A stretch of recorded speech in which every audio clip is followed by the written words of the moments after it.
Continuing with types of malware, you also have spyware. As the name suggests, its main purpose is to gather information and send it back to the attacker, well, to spy. The attackers don't generally want to cause damage directly, but want to compromise your privacy and anonymity based on some agenda that they've got.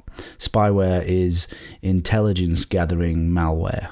Corporations and hacker groups create these, as well as governments. You can see an article here of alleged US government spyware from the Telegraph. Worth mentioning, actually, don't get too hung up on the names and classifications of the malware, by the way, that we've gone through. These are not strict taxonomies. For example, a rootkit can also be a Trojan horse. Someone could call spyware a virus. The point is just to understand the variants that exist and the possible purpose of the malware.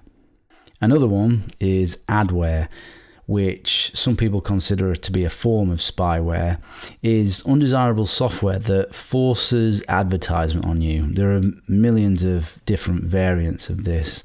One of the most annoying and destructive form of adware is called cool web search.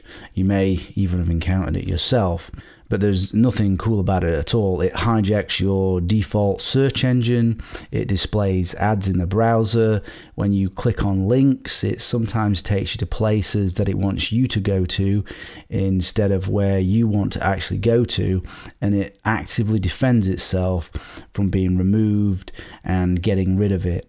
So it's particularly hard to shift, and there are many variants of it that have affected millions of people. When an adware or malware takes over your browser in this way, it's known as browser hijacking, and you might hear that term more throughout the course.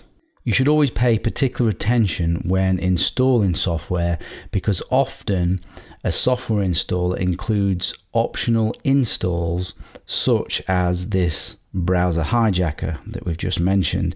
So you can see here optional installs, and what you've got here is installs that are going to be potential adware.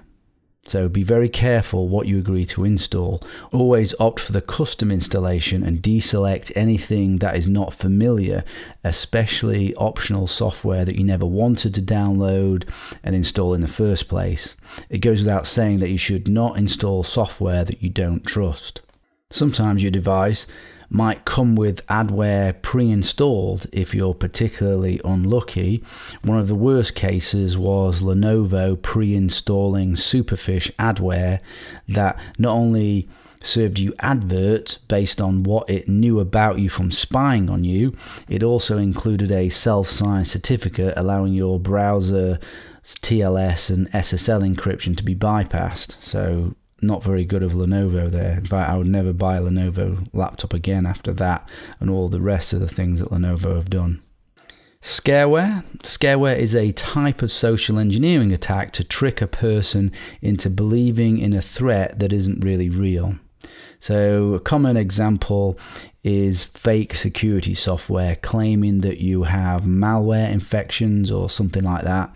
Often they want you to pay something in order to fix the fake problem. These scams have been extremely successful. You can see here personal antivirus software. It's identifying all of these fake vulnerabilities, and then it's going to keep popping up. It's going to keep causing problems on your machine, and then people are fooled into paying for something to remove the fake viruses. And finally, we have this catch-all term. If it's something that you might not have wanted, these are called potentially unwanted programs, or PUPs. They're called potentially unwanted because the antivirus companies and people that attempt to remove these things aren't quite sure whether you want them or not. Most often you don't want them, and they're annoying, the things that are bundled in with software. So again, they are often bundled in with this software when you install, so you must make sure when you install software you go through the custom install and make sure you remove any of these PUPs.